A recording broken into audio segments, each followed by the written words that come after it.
Hello everyone, আমি সুচেতা। আমার আরও একটি নতুন ব্লগে সবাইকে ওয়েলকাম। আজকে রবিবার, সকাল সকাল সমস্ত রান্না সেরে নিয়েছি, কারণ বাইরের অনেকগুলো কাজ আছে আজকে।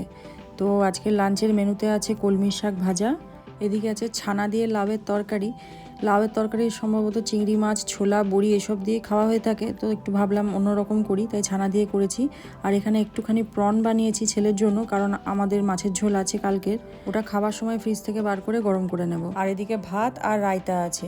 আমরা একটু পরে বাইরে যাব, ফিরে এসে লাঞ্চ করব। এখন বাজে 12টা নয়, আমাদের স্নান টান সব কিছু হয়ে গেছে। এখন যাচ্ছি দুবাই মল। সামনেই যেহেতু ইউএই ন্যাশনাল ডে আসছে, সেই জন্য ছেলের স্কুল থেকে জানিয়েছে সামনের শুক্রবার স্কুলে ন্যাশনাল ডে সেলিব্রেশন হবে, সেই জন্য সেরকম টাইপের টি শার্ট পরে আসতে। তো এখন সেটাই কিনতে যাচ্ছি। আমাদের বাড়ির খুব কাছেই হচ্ছে দুবাই মল। এই ক্রসিংটার জন্যই আমাদের টাইমটা একটু বেশি লেগে যায়, এখানে অনেকক্ষণ দাঁড়িয়ে থাকতে হয়। তাছাড়া হাঁটা পথেও এই 3-4 মিনিট। পরের মাসেই যেহেতু ক্রিসমাস, সেই জন্য দুবাই এখন থেকেই সাজুগুজু করতে শুরু করে দিয়েছে। প্রায় সমস্ত মার্কেটেই ক্রিসমাসের জিনিসপত্র সব চলে এসেছে, আর বিক্রিও শুরু হয়ে গেছে। কয়েকদিন আগেই ছেলের জুতো কিনতে গেছিলাম অন্য আরেকটা মার্কেটে, সেখানে দেখলাম আসল ক্রিসমাস ট্রি, মানে ওই ক্রিসমাস ট্রি বলতে তো ওই পাইন, ফার এইসব গাছগুলোই ব্যবহার হয়। তো সেই আসল গাছ এদেশ থেকে অন্য দেশে পাঠানো হচ্ছে। তো আমি কোনো এক ভিডিওতে আপনাদের সঙ্গে শেয়ার করব বলে এই বিষয়টা ক্যামেরাবন্দি করে রেখেছিলাম। এই গাছগুলো কিন্তু প্লাস্টিকের নয়, আসল গাছ। দুবাই আসার পর থেকে যে কতবার দুবাই মলে এসেছি তার হিসেব নেই, কিন্তু যতবারই আসি ততবারই এই বুর্জ খলিফার গ্ল্যামারে জায়গাটা কেমন যেন সবসময় নতুন লাগে। স্কুল থেকে যেরকম ইনফরমেশন দিয়েছিল যে যে কোনো হাইপার মার্কেটেই ওই টি শার্টগুলো পাওয়া যায়, কিন্তু আমরা অনেকগুলো হাইপার মার্কেটে ঘুরে দেখেছি, কোথাও সেরকমভাবে পাইনি। সেই জন্য ভাবলাম দুবাই মলটাই একমাত্র ভরসা। মলে ঢোকার পরই চোখে পড়লো এই শপটা। ক্রিসমাসের জিনিসপত্রে একদম ভরে গেছে, আর এত সুন্দর দেখতে লাগছে, আমি সত্যি কথা এই দোকানটায় না এসে থাকতেই পারলাম না।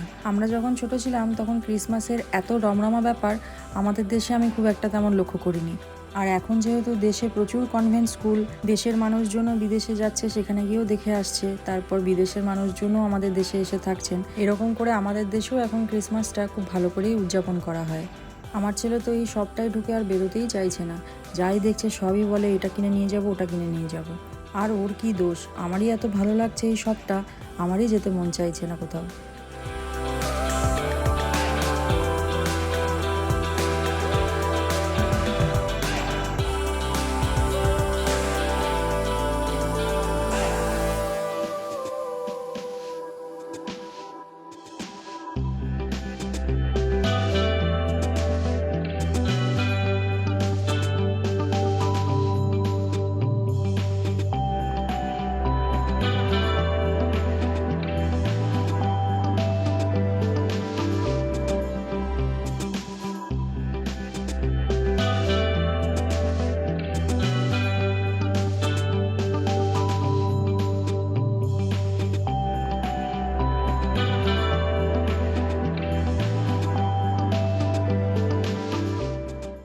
চলুন এবার কাজের কাজটা সেরে নিই।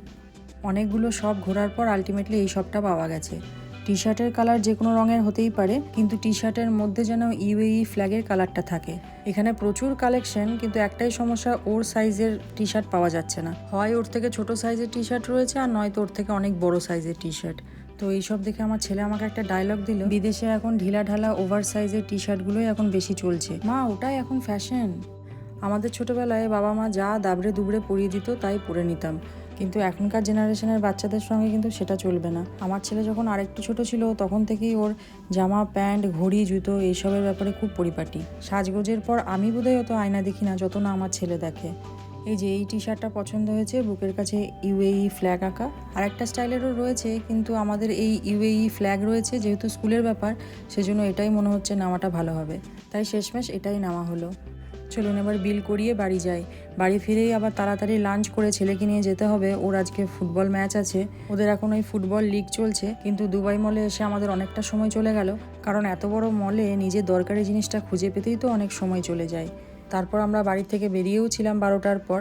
চলুন এবার আর কোনো দিকে না তাকিয়ে তাড়াতাড়ি হাঁটা দিই।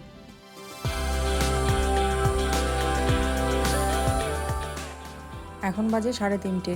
দুবাই মল থেকে বাড়ি ফিরেই তাড়াতাড়ি করে লাঞ্চ সেরে আবার বেরিয়ে পড়েছি 3 জনে মিলে। ছেলের ওই ফুটবল ম্যাচ আছে, সেখানে যাচ্ছি। এই কয়েক সপ্তাহ ধরে শনি রবিবারগুলো আমাদের এত ব্যস্ততার মধ্যে কাটছে।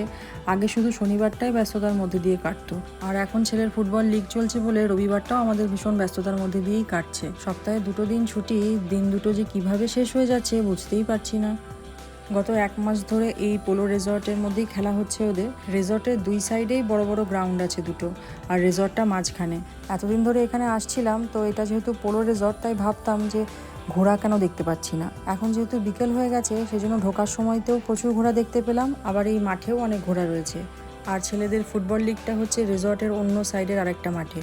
এই ফুটবল লিগটা ওদের অনেক দিন ধরেই চলবে, তবে আজকে একটা ম্যাচ হয়ে কিছুদিনের জন্য লিগ বন্ধ থাকবে, মানে ওদের এখন উইন্টার ব্রেক চলবে। এমনি ফুটবলে যে প্র্যাকটিস চলে সেটা একইভাবে চলবে, কেবল লিগটা কিছুদিনের জন্য বন্ধ থাকবে। এমনিতেই পরের সপ্তাহে UAE ন্যাশনাল ডে, তাই এমনিই সব ছুটি থাকবে, ম্যাচ খেলানো যাবে না। আবার ডিসেম্বরে ক্রিসমাস, তারপরে নিউ ইয়ার, এই সমস্ত কিছু আছে, সেজন্য সব কিছু পার হয়ে তারপরে আবার লিগ শুরু হবে, তাই এখন উইন্টার ব্রেক চলবে। আর একটু পরে ম্যাচ শুরু হবে, সেজন্য একটু প্র্যাকটিস করিয়ে নিচ্ছে কোচ। দুবাইতে এখন 5:30 বাজলেই সন্ধে নেমে যাচ্ছে, তাই ওদের আজকে ম্যাচ শেষ হতে হতে আমাদের বাড়ি ফিরতে ফিরতে মোটামুটি ওই 8টা 8:30 তো বেজেই যাবে। তবে মাঠে কিন্তু বেশ ভালো রকমেরই হাওয়া দিচ্ছে, আর তার সঙ্গে কিন্তু হালকা হালকা ঠান্ডাও লাগছে। অনেকেই দেখছি এখানে সন্ধ্যের দিকে জ্যাকেট, শ্রাগ এইসবগুলো নেওয়া শুরু করে দিয়েছে। এদিকে ছেলেদের ম্যাচও শুরু হয়ে গেছে।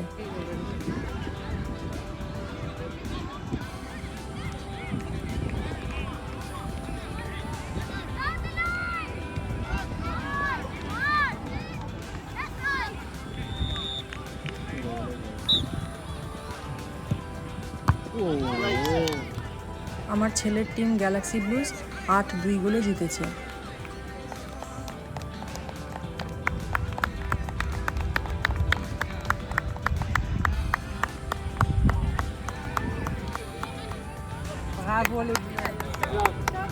আজকে রাতে আমাদের বিরিয়ানি খাওয়ার প্ল্যান ছিল, সেই জন্য অনলাইনে চিকেন বিরিয়ানি আর নলেন গুড়ের পায়েস আনিয়েছি। কালকে সোমবার, আবার স্কুল অফিস সব কিছুই আছে, তাই তাড়াতাড়ি খেয়ে শুয়ে পড়বো। আজকের ভিডিওটা তাহলে এখানেই শেষ করছি। কেমন লাগলো অবশ্যই কমেন্ট করে জানাবেন, ভালো লাগলে লাইক শেয়ার করে দেবেন।